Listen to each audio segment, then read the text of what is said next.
Well, welcome to the 700 Club. Let's go over to the CBN newsroom for today's top stories. Gordon, a heartbreaking decision in Florida. Authorities at the Surfside condo collapse are no longer searching for survivors and are now focusing on a recovery mission amid the ruins. Heather Sells has our report.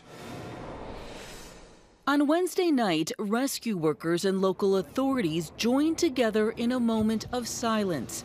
And Hannah Banner, Miami-Dade Fire Rescue, mourns with you. Just hours earlier, the mayor announced that officials were giving up hope of finding survivors. It is with deep, profound sadness that this afternoon I'm able to share that we made the extremely difficult decision to transition from Operation Search and Rescue to recovery.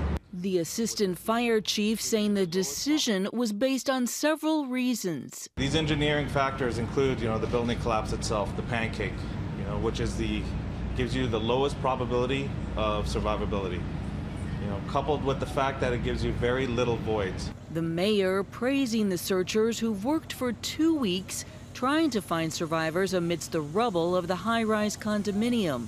They've used every possible strategy and every piece of technology available to them. They had found 8 more bodies, bringing the death toll to 54 late Wednesday. At this time, 200 people have been accounted for, and 86 people are potentially unaccounted for. So please join me in praying for those we have lost and those we are mourning. As she translated her remarks into Spanish, the mayor became emotional. Gracias. At midnight, the formal shift to recovery began, with that operation expected to last for several more weeks. Crews will no longer use rescue dogs and listening devices, although they will continue to look for those still missing. The Champlain Tower families had hoped for miraculous rescues, but over time they started to prepare for the news that their loved ones did not survive. They're also asking questions, with so little known about why the towers collapsed. Authorities are beginning a grand jury investigation into what caused the disaster and how to prevent one from happening again. And the families have filed at least 6 lawsuits. Heather Sells, CBN News. Thank you, Heather. Tropical storm Elsa is hitting the southeastern coast with flooding rains and damaging tornadoes. Overnight in Florida, police say a falling tree hit and killed a driver. Another tree slammed into an apartment building, as this resident describes. All of a sudden, I see my chairs pick up and start going to the right. And then all of a sudden, they went to the left. About 5 seconds later, then everything started going to the left. And next thing I knew, the tree came down. I heard a train, which they say you always hear a train. I heard the train. More damage as debris can be seen everywhere, knocking over numerous trailers. Elsa will keep moving up the coast today and tomorrow, bringing more heavy rain, damaging winds and tornadoes. In political news, former President Donald Trump is taking on big tech over censorship. Trump announcing Wednesday that he was filing a class action lawsuit against Facebook, Google, and Twitter, as well as their CEOs. Asking the U.S. District Court for the Southern District of Florida to order an immediate halt to social media companies' illegal, shameful censorship of the American people, and that's exactly what they are doing. We're demanding an end to the shadow banning, a stop to the silencing, and a stop to the blacklisting, banishing, and canceling that you know so well. Our case will prove this censorship is unlawful, it's unconstitutional, and it's completely un-American. The former president was suspended from Twitter and Facebook after rioters waving Trump flags stormed the U.S. Capitol on January 6th. Trump and other politicians have long argued that Twitter, Facebook, and other social media platforms have abused their legal protection and should lose it. Overseas, Haiti's future is uncertain after the shocking assassination of President Jovenel Moïse in his own home, making the outlook more difficult for the already struggling and chaotic country. Haiti's police chief says 4 of the suspects were killed and 2 others arrested. The alleged assailant stormed Moise's residence overnight Wednesday, killing the 53-year-old head of state and injuring his wife. She is now in a Miami hospital fighting for her life. The Haitian ambassador to the United States says the attack was carried out by armed commandos who spoke Spanish and masqueraded as U.S. drug enforcement agents. The alleged assailants have yet to be identified. Turning to the Middle East, to Israel, where now that Jewish state is trying to resume international tourism. It's seeing a number of groups already taking advantage of it. As Julie Stahl shows us, that includes an American group that brings Christian university students to the Holy Land. Passages aims to help Christian students discover their roots and more. This is the place where our faith as Christians was born. This is our heritage. It's our spiritual heritage. Executive Director Scott Phillips was part of one of the first groups allowed back into the country following the COVID-19 shutdown. We believe it's really important for Christians today, young Christians, to make connections with Israel, with modern Israel, with the Jewish people. We've got so much in common. There's so many shared values. As Christians, our faith exists because of the Jewish people. Passages has brought more than 8,000 university students to Israel since 2015.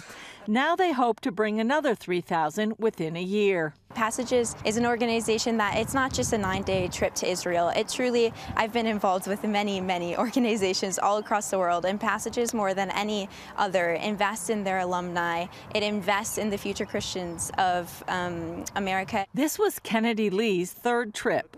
It's the same in the fact that everyone is out and about in the streets. Everything is so lively. Everything is moving, and people really feel alive. You can feel the spirit of the people of Israel. But there are other things that have affected Israel too.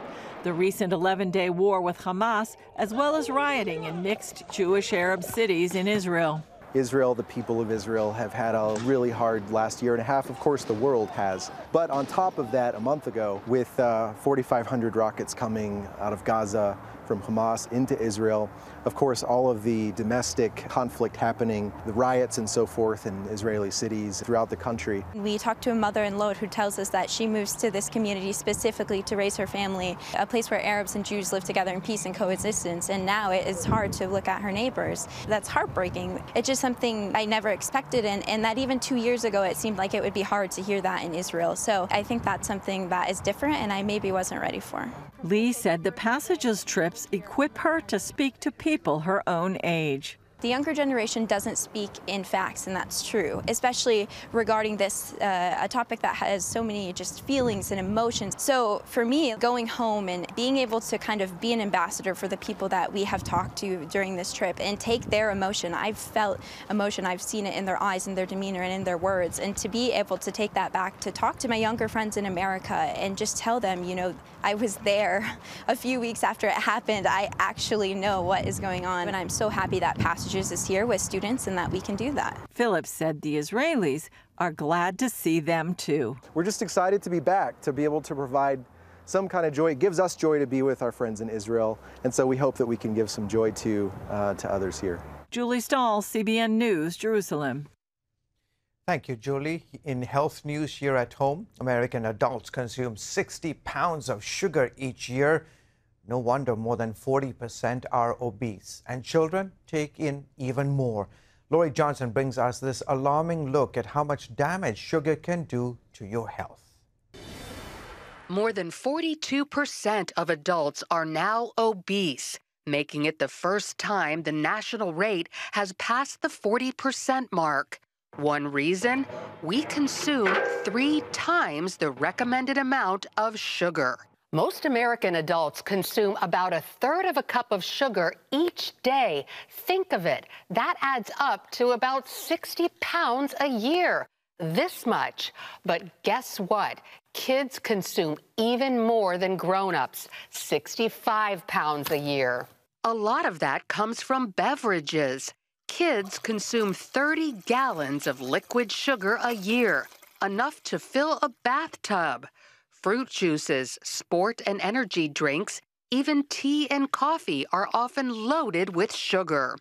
This one Starbucks item contains more than 14 teaspoons of sugar, almost 2 days' worth. Candy bars make people happy without them realizing they're eating a whole day's sugar allotment. They do feel that uplifting feeling for a few minutes, but the problem is these long-term effects. Doctors say consuming too much sugar can lead to cancer, heart disease, and brain disorders. Sugar has been shown in several research studies to worsen depression, to worsen anxiety, and associated with things like brain atrophy and dementia. Even foods that seem healthy are often loaded with sugar, like this protein bar with 8 teaspoons. Canned peaches in syrup, 18 teaspoons. Baked beans, 22 teaspoons. In her book, Breaking Up with Sugar, Molly Carmel describes her decision to lose weight after tipping the scale at 325 pounds. Sugar is a tricky, tricky, tricky little abuser because it really is everywhere. I gave up ketchup. I gave up teriyaki sauce. I gave up a lot of salad dressings. This tiny jar of pasta sauce contains 5 teaspoons of sugar, and this small bottle of barbecue sauce has 54. Health experts say one of the best ways to reduce sugar intake is to avoid processed foods and cook at home from scratch. Lori Johnson, CBN News.